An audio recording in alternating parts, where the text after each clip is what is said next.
Lesson 3.5 Data Quality and Validation. Overview. You've created your dataset, applied chat templates, and you're itching to train. Hold on.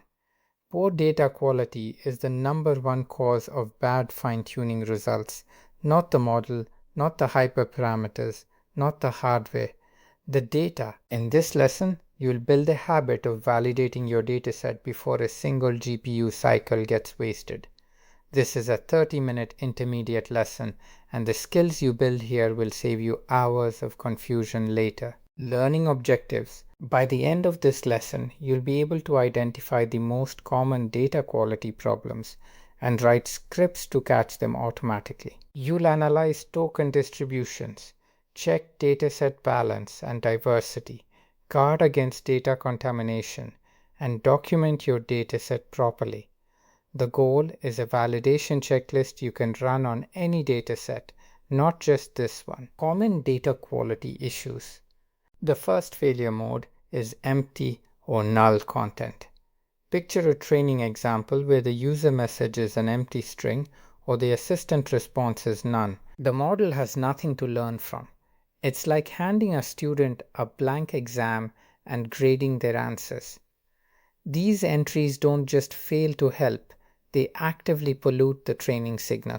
Your validation pipeline needs to catch and remove them before training ever starts. The downstream effect is real. A model trained on broken examples learns to produce broken outputs, empty responses, truncated answers, or nonsensical completions. One bad example won't ruin everything, but a dataset with even a few percent empty entries will noticeably degrade quality. The second issue is inconsistent structure. One example uses a messages list with role and content keys, the chat format. Another uses a flat text field that mashes the user and assistant terms together into a single string. To you, both might look like question-answer pairs. To the model, they're completely different patterns. It can't learn a consistent behavior when the input format keeps changing. Every example in your dataset needs to follow the exact same schema. The result is a model that never settles into a reliable pattern. It might sometimes respond in chat style, sometimes dump raw text, unpredictable and untrustworthy introduction. Third, length extremes. A two-word instruction like hello there gives the model almost no signal to learn from. It's too sparse to be meaningful. On the other end, an input exceeding 10,000 tokens blows past the model's context window and gets silently truncated during training. The model never sees the end of that example. Both cases waste compute and introduce noise. Your sweet spot is examples long enough to be informative, short enough to fit cleanly within your context limit. Short examples burn training steps without teaching anything useful. Long examples get chopped off, so the model trains on incomplete data and has no idea it's incomplete. Fourth, duplicates. If what is AI with the same answer appears 50 times in your dataset, the model doesn't learn 50 times better, it overfits. It memorizes that specific phrasing and loses the ability to generalize. A well-curated dataset treats each training slot as precious. Every example should teach something the others don't. Overfitting to repeated examples means the model performs well on data it's seen before and poorly on anything new, which is exactly the opposite of what you want. Fifth, inconsistent system prompts. If some examples tell the model it's a helpful assistant, others say it's a formal legal advisor, and others say it's a casual chatbot, all within the same dataset, the model gets contradictory instructions about its own identity. It can't reconcile them. Pick one persona, one tone, one role, and apply it consistently across every single example. A model trained on conflicting personas will behave unpredictably, sometimes formal, sometimes casual, sometimes confused, none of which is what you shipped. Sixth, train validation contamination. This is subtle but critical. If the exact same example appears in both your training set and your validation set, your validation loss looks great, but it's lying to you. The model has already seen that data. You're not measuring generalization, you're measuring memorization. Your validation set must contain examples the model has never encountered during training. That's the only way the metrics mean anything. Contaminated validation metrics give you false confidence. You think training is going well, you ship the model, and then it fails on real inputs it's never seen. The split must be clean. Seventh, category imbalance. Imagine a customer support dataset where 900 examples cover order status, but returns and billing each have only 10. The model will learn order status extremely well and handle returns and billing poorly because it's seen almost nothing else. Imbalance doesn't just hurt minority categories, it can make the model confidently wrong in ways that are hard to debug. A model trained on imbalanced data learns the majority class and essentially ignores the rest. In production, that looks like a model that's great at one thing and baffling at everything else. Eighth, and perhaps the most dangerous, factual errors. An example that asks, "What is the capital of France?" and answers London will teach the model that London is the capital of France. The model doesn't fact check its training data, it trusts it completely. One wrong fact in a dataset of thousands might seem harmless, but at scale, factual errors compound. The model learns confidently incorrect information and presents it with full confidence. There's no recovery mechanism once a model learns incorrect facts from training data. The only fix is catching errors before training, which means you need human review or automated fact-checking as part of your pipeline. Validation script. Check your dataset. Here's a validation script that catches the structural issues we just covered.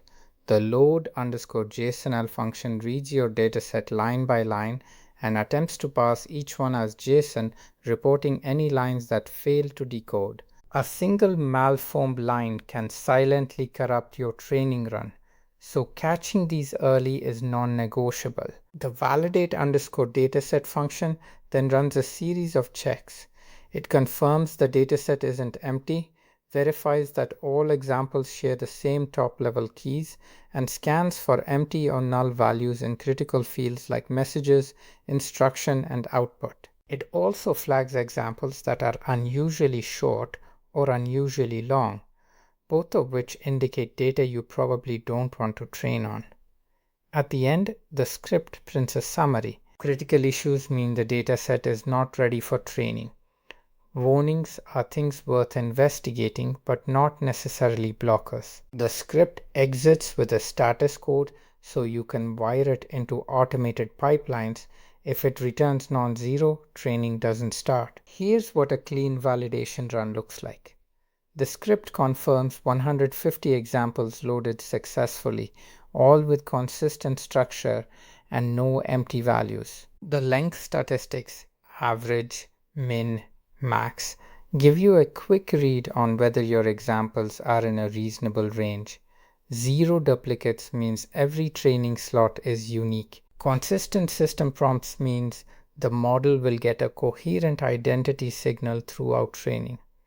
And the final line, no issues, no warnings, means this dataset is cleared for training. If you see anything other than that, fix it before moving forward. Token count analysis. Token counts matter for 4 interconnected reasons. First, context length. Llama-3.2-3b supports up to 128k tokens, but training on long sequences is dramatically slower. Second, efficiency. Shorter examples complete faster, so more of them fit in a training epoch. Third, compute cost. Every token you process costs memory and time. Fourth, and most immediately relevant to your setup, everything needs to fit inside the Tesla P40's 24 gigabytes of VRAM. Token analysis tells you whether your data is working with your hardware or against it. The token underscore analysis.py script loads the tokenizer from unslot/llama-3.2-3b-instruct and runs every example in your dataset through it, counting the actual token count, not characters, not words, but the subword tokens the model. This distinction matters because a 500 character example might tokenize to 80 tokens or 200 tokens depending on vocabulary coverage. The script handles multiple input formats gracefully, extracting text whether your examples use a messages list or flat instruction and output fields. It then computes the full distribution, total examples, mean, min, max, median, and percentiles at the 75th, 90th, and 95th marks. It also flags any examples exceeding 2048 tokens, since those will be truncated during training, and truncation means the model trains on incomplete data without knowing it. This output tells a clear story. With 150 examples, an average of 245 tokens, and a median of 220, your data is compact and well within context limits. The 90th percentile at 420 tokens means 90% of your examples are short enough to train on efficiently. Only a handful push past 650 tokens, and none appear to exceed 2048. So there's no truncation risk here. The distribution breakdown confirms that 86.7% of examples fall in the 100 to 500 token range, which is the sweet spot for fast, informative training. If you saw a large spike near or above 2048, that would be your signal to either filter those examples out or split them into smaller chunks before training. Dataset balance and diversity. The check underscore balance.py script reads your dataset and extracts category labels from each example, checking both the top-level entry and any metadata fields. So now, if no categories are found at all, it tells you which is itself useful information about your data structure. For datasets that do have categories, the script counts occurrences of each one and displays a visual bar chart in the terminal so you can see the distribution at a glance without needing a separate plotting tool. The key output is the imbalance ratio, the count of the most common category divided by the count of the least common. A ratio above 5 triggers a warning. Above 10 is a critical flag. Those thresholds exist because beyond a 10-to-1 imbalance, the model's behavior on minority categories becomes essentially unpredictable. If you hit that threshold, you need to either collect more examples for underrepresented categories or downsample the dominant one. Avoiding data contamination. Data contamination means training examples have leaked into your validation or test set. It's a subtle problem that produces a very visible symptom. Your validation metrics look great, your model seems to be learning fast, and then it fails badly on real-world inputs. The reason is simple. The model isn't generalizing, it's recognizing. Validation metrics are only meaningful when the validation set contains data the model has genuinely never seen. Contamination makes those metrics meaningless, and it makes your model appear better than it actually is. This code creates a clean, reproducible train-test split. The dataset loads from your JSON-L file, gets shuffled with a fixed seed of 42, which means every time you run this you get the exact same shuffle, and then splits 80% to training and 20% to testing. Both halves are saved as separate JSON-L files. The fixed seed is important. Without it, a different shuffle on a rerun could accidentally move an example from one split to the other, silently contaminating your validation set. With seed 42, the split is deterministic and auditable. The print confirmation at the end is your signal that the files were written successfully and the split is clean. The check_overlap function goes one step further. It verifies the split is actually clean by hashing every example in both datasets and computing the intersection. Hashing is efficient here. Instead of comparing full JSON objects, You compare fixed length strings, which makes the overlap check fast even on large data sets. If any hashes appear in both sets, the function reports exactly how many contaminated examples exist. If the intersection is empty, you get a clean confirmation. Run this after every split operation. It takes seconds, and it's the only way to be certain your validation metrics will mean something. Documentation best practices. The create_dataset_card function generates a markdown file that documents everything about your dataset in one place. It reads your JSON-L file, counts the total examples, and captures the structure of the first entry to show what a typical record looks like. The output file dataset_card.md includes an overview, the creation date, the data format, and a sample entry in formatted JSON so anyone picking up this dataset later can understand its structure immediately. This documentation habit pays dividends when you return to a project after weeks away, when a colleague needs to audit your data, or when you want to reproduce an experiment exactly. The dataset card is the paper trail that makes your work reproducible. The full dataset card includes quality statistics, total example count, how many past empty value checks, whether duplicates were found, along with the data sources and any known limitations. When the function runs, it writes dataset_card.md to disk and prints a confirmation. This file travels with your dataset, committed to version control alongside your JSON-L files, so the documentation and the data are always in sync. Final validation checklist. Final validation checklist. We will master these techniques quickly. Final validation checklist. This checklist is your pre-flight check before training. Work through it in order. Structure first. Every example has the required fields. The format is consistent across all entries. Content next. No duplicates, no factual errors. Text is coherent and appropriately sized. Format. Chat templates are applied correctly. System prompts are consistent. Balance. Category distribution is reasonable. No single splitting. Training and validation sets are distinct. Overlap check passed. Documentation. Dataset card is written. Version is recorded. Finally, run the validation script, review a random sample of examples by eye, and confirm the token distribution fits your context window. Only when every box is checked is your dataset ready for Module 4. Hands-on exercise. Your task. Run the complete validation pipeline on your own dataset and fix every issue it surfaces. Work through each script in sequence. Start with validate_dataset.py to catch structural problems, empty fields, inconsistent schemas, length outliers. Then run token_analysis.py to confirm your examples fit comfortably within your context window and won't get truncated. If your dataset has categories, run check_balance.py and verify the imbalance ratio is acceptable.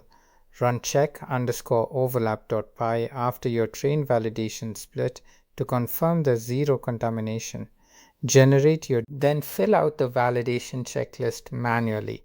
The automated scripts catch most issues, but a human review of a random sample catches the things scripts miss. Close with a written summary, what issues you found, what you fixed, and a clear pass or fail. That summary is your entry ticket to Module 4. Key takeaways. 6 things to carry forward. Always validate before training. It saves GPU time and prevents the frustrating experience of a training run that produces garbage for reasons you can't immediately diagnose. Check token counts to ensure examples fit within your context window. Balance categories to prevent the model from developing blind spots. Keep training and validation sets completely separate so your metrics actually measure what you think they measure. Document everything. Your future self will be grateful. And remember, quality beats quantity every time. 100 carefully curated examples will outperform 1,000 noisy ones. Quick reference. Validation commands. 5 commands run in this order every time you prepare a new dataset.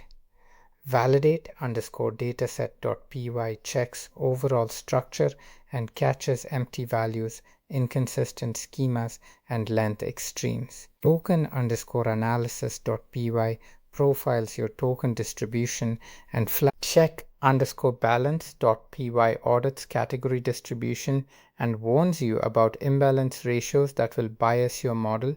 Check underscore overlap.py confirms your train and validation splits, share 0 examples. Dataset underscore card.py generates the documentation. They're your standard operating procedure for every dataset you'll ever fine-tune on. Knowledge check. Before moving to Module 4, confirm you can do all of these from memory. Identify the 8 common data quality issues covered in this lesson. Run each validation script and interpret its output. Explain why token distribution analysis matters for your specific hardware. Describe what category imbalance does to model behavior. Articulate why train validation contamination makes your metrics meaningless, and produce a dataset card that documents your data completely. If any of those feel shaky, rewatch the relevant section now. Module 4 builds directly on a validated dataset. You want that foundation solid. Final assignment. Complete dataset validation. Your deliverables for this module. A validated dataset that passes all checks with 0 critical issues. A token analysis report. Clean train and validation splits with no overlap confirmed. A dataset card in Markdown. And a completed validation checklist. Your datasets folder should contain my underscore project underscore train.jsonl, my underscore project underscore validation.jsonl, dataset underscore card.md, and validation. What's next? You've just completed Module 3, Data Preparation. Think about what that means. You now understand data formats, can load and process datasets programmatically, know how to create custom training data from scratch, can apply chat templates correctly, and critically, you know how to validate that data before it touches a model. That's a complete data pipeline. Module 4 is where it gets real. You load a model with Unsloth, train it on the data you've prepared, evaluate the results, and save a fine-tuned model you can actually use. Everything you've built so far feeds directly into that. Additional resources. If you want to go deeper on any topic from this lesson, the recommended reading covers data quality in machine learning, dataset validation best practices, the Hugging Face dataset viewer for exploring public datasets, and Argilla for annotation and data validation workflows. Module 3 is complete. Mark all lessons as done and move forward. This chart shows token length distribution across your training examples, divided into 3 zones. The left zone, under 50 tokens, flags examples that are too sparse to be useful. The model can't extract meaningful patterns from a handful of words. The middle zone, between 50 and 1500 tokens, is where you want the bulk of your data. Examples here are long enough to carry real information, but short enough to train on efficiently. The right zone, above 1500 tokens, marks examples that are approaching or exceeding practical context limits. A few long examples are fine, but if you see a heavy tail in this zone, consider splitting or filtering those entries before training. This radar chart compares data quality across several dimensions, before and after cleaning. The orange dashed line is your starting point, raw unvalidated data. The green line is where you land after applying the validation pipeline from this lesson. Notice the gains in no duplicates and consistent style. Those tend to be the biggest wins from systematic cleaning. Each axis represents a quality criterion your model implicitly depends on. A larger green area means a more reliable training signal. The goal isn't perfection on every axis. It's ensuring no single dimension is critically low because a weak axis will drag down everything else. This chart tracks what happens to dataset size and quality as you apply each processing stage. The bars show example count dropping at each step. Length filtering removes outliers. Exact deduplication removes copies. Fuzzy deduplication removes near duplicates. The orange line shows average quality score climbing as the dataset shrinks. This is the central trade-off in data preparation. You're trading volume for reliability. The key insight is that the quality gains are steepest in the early stages. Fuzzy deduplication in particular tends to have an outsized effect on quality relative to the examples it removes. A smaller, cleaner dataset will train a better model than a larger, noisy one every time. This diagram shows the full validation pipeline as a decision tree. Every stage is a gate. Fail it and you loop back to fix the data before proceeding. JSON format validation comes first because malformed lines corrupt everything downstream. Token sampling confirms examples are within the 50 to 2048 token range. Cosine similarity deduplication catches near duplicates that exact matching misses. The diversity score threshold of 0.7 ensures your dataset isn't just a set of slight variations on the same few examples. Label balance is the final check before the dataset is cleared for training.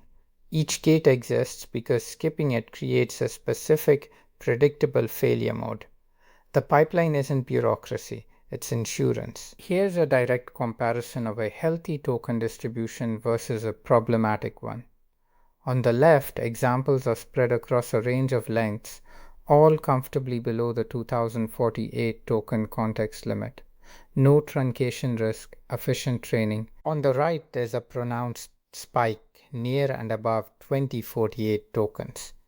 Those examples will be silently truncated during training, meaning the model trains on incomplete data and has no way to know it. If your distribution looks like the right side, filter or chunk those long examples before proceeding. The 2048 token line isn't a soft guideline, it's a hard cutoff where data disappears. This table maps out the major bias types you need to watch for in training data. Selection bias enters when your data sources don't represent the full population your model will serve. Compare source demographics to your target use case to catch it. Label bias comes from annotators with subjective preferences. Inter-annotator agreement scores measure how much disagreement exists. Confirmation bias appears when data collection was steered toward examples that support a particular view. A topic diversity check surfaces this. Length bias is subtle. If longer responses consistently score higher in your dataset, the model learns to be verbose rather than accurate. Vocabulary bias shows up as overrepresentation of certain terms, which you can catch with frequency analysis and address with synonym augmentation. Knowing these bias types means you can design your data collection process to avoid them, not just detect them after the fact. This table shows inter-annotator agreement metrics for a well-annotated dataset. Cohen's kappa at 0.82 covers two annotator scenarios. Fleiss's kappa at 0.76 extends that to 3 or more annotators. Krippendorf's alpha at 0.79 handles ordinal data where the scale matters. Percent agreement at 0.91 is the raw agreement rate before correcting for chance. The red dashed line marks 0.70, the minimum acceptable threshold across all these metrics. Every value here clears that bar, which means the annotation process was consistent enough to trust. If any metric falls below 0.70 in your own dataset, the labels themselves are unreliable, and training on them will produce a model that's learned noise rather than signal. This checklist covers the automated quality checks your pipeline should run before any training job starts. Schema validation confirms all required fields are present and correctly typed, the foundation everything else depends on. Length distribution checks flag token count outliers at both ends. Duplicate detection runs both exact and fuzzy matching because near duplicates are just as damaging as exact copies. Response completeness confirms outputs are non-empty and complete. Language consistency checks that input and output are in the same language. A mismatch here produces a model that switches languages unpredictably. PII detection scans for emails, phone numbers, and other sensitive identifiers that shouldn't appear in training data. The toxicity filter flags harmful language before it gets baked into model weights. Answer relevance checks that the output actually addresses the instruction, a surprisingly common failure in scraped datasets. Automate all of these. Manual review is for catching what automation misses, not for doing what automation can do faster and more reliably. This visualization shows a class imbalance correction in action. Before correction, Q&A dominates with 1,200 examples while code sits at just 150, an 8-to-1 ratio that will produce a model with a strong Q&A bias and unreliable code generation. After applying oversampling to minority classes and downsampling the dominant one, every category lands between 400 and 500 examples. The distribution is now balanced enough that the model will receive comparable training signal across all task types. The technique matters less than the outcome. Whatever combination of oversampling, undersampling, or additional data collection you use, the target is a ratio where no single class overwhelms the others. A 2-to-1 ratio is fine. A 10-to-1 ratio is a problem. This diagram shows the complete quality pipeline from raw data to training-ready dataset. Raw data enters at the top and passes through schema validation, length filtering, PII removal, toxicity filtering, inter-annotator agreement scoring, and deduplication in that order. Examples that clear every stage become your training dataset. Examples that fail any stage go to the rejected pile, which you should review manually rather than discard blindly. Sometimes rejected examples reveal systematic problems in your data collection process. The pipeline closes with a quality report summarizing pass rates at each stage. That report is your audit trail. It tells you not just whether your dataset is ready, but why, and that's the information you need when a model behaves unexpectedly and you need to trace the problem back to its source.